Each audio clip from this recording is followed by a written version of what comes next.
Jis jaučia, bet ar kažką darys. Šiandien pasižiūrėsim ne tik jausmus, bet ir veiksmus. Čia toms mergaitėms, kurios kažko laukia, o jis delsia ir nieko nedaro.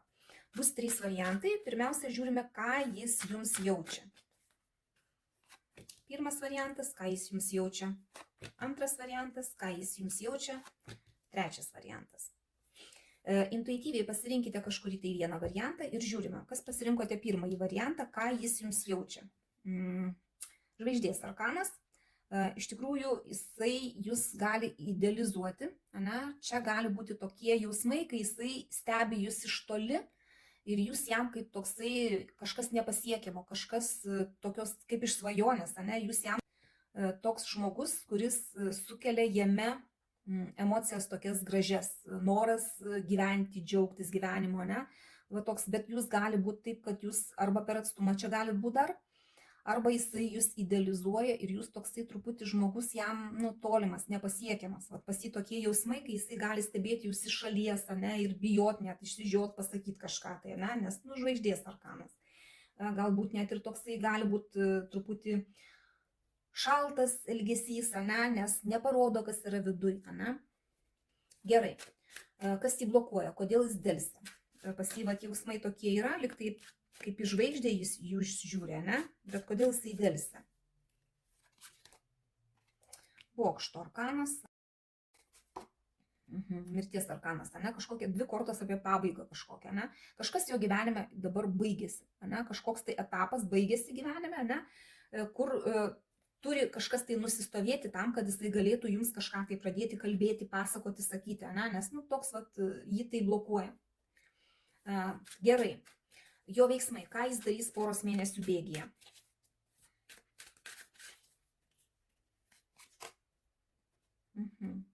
Iš tikrųjų, jisai bijo, kad nesikartotų kažkokios tai klaidos, kurios yra jau padarytos jo gyvenimas, su kuriomis jisai kažkada jau susidūrė. Ir jisai čia atsargiai elgsis. Jisai gali ir toliau laikyti jūs per atstumą, gali ir toliau neprisileisti jūsų per arti. Nesakyti, kas jo dūšioje yra, nes jisai čia tokioj gynybiniai pozicijoje ir bus dar poros mėnesių bėgyje, niekas nepasikeis. Jisai ir toliau laikysis per atstumą kažkokį tai, per ištiestą tokią ranką, truputį neprisileis jūsų. Gerai, kaip jums elgtis, Žiūrim, kokį patarimą duoda kortos. Jums reikia iš tikrųjų ieškoti kažkokios tai informacijos truputį daugiau, gilintis, kas čia vyksta, jo gyvenime, truputį pasiaiškinti, Galite bandyti kažką tai klausti, galite bandyti kažko tai pas jį, teirautis, bendrauti, bet čia pagal kardų tuzą vis dėlto jums reikėtų kažką tai naujo į savo gyvenimą, į tuos santykius, kokie yra pas jūs, įsinešti. Galbūt kažkokią tai mintį naują, galbūt bandyti jį kalbinti, užkalbinti, prikalbinti, kažko tai klausti, domėtis tuo, ko domisi jisai, taip, kad jį kažkaip tai sudominti jūs galite, bet čia daugiau informacijos rinkimas, negu kad kažką tai daryti jums reikėtų, Galbūt bendravimas pas jūs ir yra per atstumą, kažkokį, tai jums reikia tiesiog bendrauti, rinkti informaciją, aiškintis tai, kas jums yra įdomu, bet nedaryti spaudimo per didelio. Tai va, čia toks kaip ir patarimas būtų. Žiūrim toliau, kas pasirinkote antrąjį variantą, ką jis jums jaučia, Kardų 8. Čia iš tikrųjų žmogus save labai stipriai stato į kažkokius tai rėmus, pas jį yra baimės dėl jūsų, dėl santykių, jisai save labai stipriai apribojęs ir dėl to gal ir tyli ir nedaro, nes jisai turi kažkokių tai baimių, kažkokių prisigalvojimų kažkokių tai. Gerai, kas jį blokuoja, kodėl jisai delsia, kodėl jisai nieko nedaro, iš kur pas jį tos baimės, kas jį blokuoja.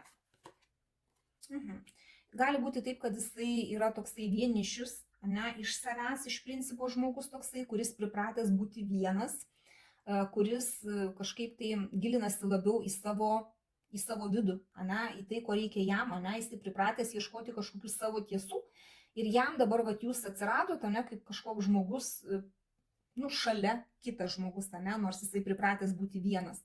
Galbūt jisai yra per atstumą nuo jūsų kažkur tai atsiskyręs toliau, nutolęs, ir jisai save riboja, kad jisai kažką tai pasakytų jums, Čia tokie apgalvojimai.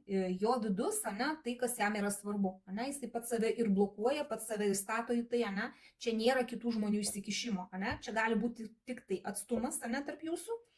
Arba tiesiog jisai pats gali save riboti, kad patylėk, nieko nesakyk, nieko nedaryk, nes, kol kas aš nežinau, kaip elgtis toliau, ne? Tai va taip. Gerai, jo veiksmai, ką jisai darys poros mėnesių bėgyje, ar iš viso kažką tai darys. Mėnulio arkanas nedarys, jisai ir sėdės dar tose savo baimėse, ne, 2 kortos apie baimės. Iš tikrųjų, jisai ir prisigalvoja tų baimių pats. Jam čia kažkas neaišku, kažkokie neiškumai ir jisai nemato galbūt tolimesnių santykių su jumis. Kažko jisai nemato, kažko jisai bijo.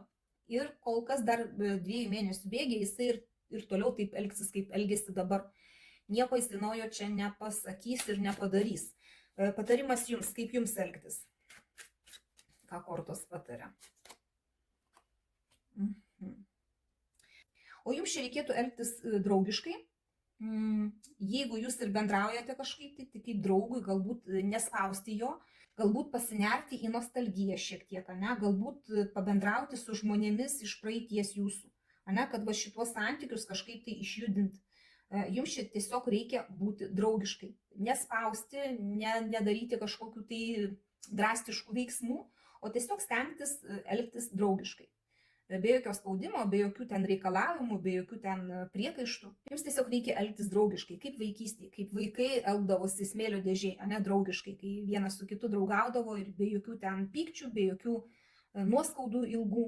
Ne? Ir jeigu jisai čia galvoja vis dar ir jeigu jam reikia to laiko pagalvoti, ne, jūs jo nespauskit.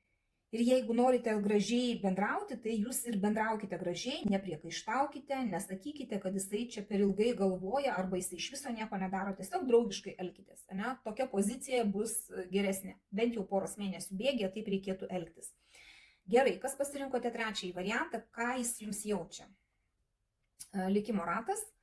Jis jaučia, kad jūs kaip iš dangaus nukritot jam, ne, kaip likimo skirtas žmogus, nes čia karminis arkanas, jisai taip ir jaučiasi, ne, jisai pats nesupranta, kas darosi jo viduje, bet jisai jaučia tokį perversmą su jūsų atėjimu į jo gyvenimą. Gerai, kas jį blokuoja, kodėl jisai delsia, kodėl jisai nesako, nors jisai vat jaučiasi šitaip, ne, kas jį blokuoja.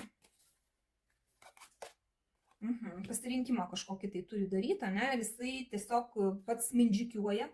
Iš tikrųjų, čia kaip ir pasirinkimą reikėtų daryti, bet jisai nežino informacijos dar visos, ką jam reikia daryti, ne, ir jisai nesirenka, jisai delsia, tempia gumą, vat užtat jisai ir tyli ir nieko nedaro, vat ir jūs galbūt net ir nesuprantat, ką jisai jaučia, nors jisai galvoja, kad jūs likimo skirtas jam žmogus esate. Gerai, jo veiksmai, ką jis darys poros mėnesių bėgyje, kaip jisai elgsis.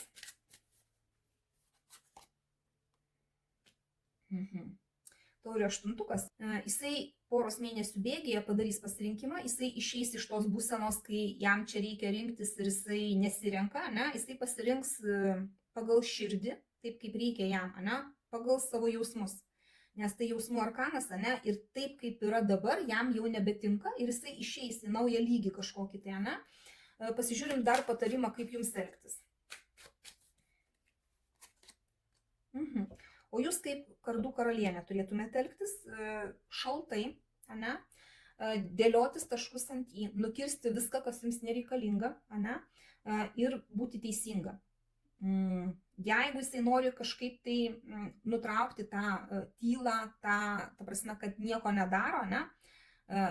Tegu jisai nutraukia pats. Jūs nespauskit jo, ne? Bet tiesiog jūs elkitės šaltai ir taip, kaip reikia jums. Susidėliokit savo prioritetus, ne? Ir darykit taip, kaip reikia jums, sąžiningai ir nebijokit. Jeigu jisai nori iš viso išeiti iš tų santykių, tai kas yra dabar pas jūs, ne, šiuo metu, ne? Nelaikykit jo. Tegul eina. Paleiskit ir tiesiog gyvenkit taip, kaip reikia jums. Bet poros mėnesių bėgyje čia tikrai bus kažkoks tai judesys. Ne, kažkas tai išsispręs. Jeigu čia pirmam variante, kaip pavyzdys, niekas nevyks, ne, jums reikia rinkti informaciją ir žiūrėti, kas bus toliau, ne, antram variante reikia draugiškai elgtis būtent moterį, ne, irgi niekas nevyksta kol kas, ne, tai trečiam variante bus judesys kažkoks būtent poros mėnesių bėgyje. Čia ar į vieną, ar į kitą pusę bus kažkoks tai judesiukas. Ir jūs bent jau informaciją gausite. Tai va, šį kartą tiek. Parašykite komentarę, kurį variantą pasirinkote ir ar norite antros dalies. Galiu pažiūrėti, kuo viskas baigsis. Tai va, Dėkoju už jūsų laiką, širdutes ir iki sekančio karto.